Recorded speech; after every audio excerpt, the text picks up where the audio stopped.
I wanted to show you a little drone footage of the Fore River Bridge and the Weymouth side of the bridge where the compressor station is slated to go. There's a little video here down on Bridge Street of the suspension bridge, the drawbridge. And then off to the right in that parking lot is where they're doing the work for the compressor station.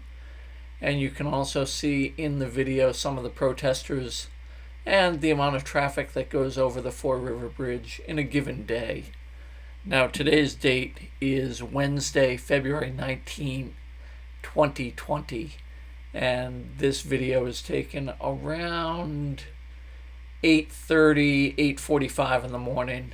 Just wanted to give you a little zoom here of the work that's going on right beside Route 3A and right near the water. You can see what's around it. There is a refinery on the other side. And then these are some of the homes that are right in the area, and you can see how close the compressor will be to those homes. So just wanted to share that with you. If you have any comments, leave them in the post. Thanks.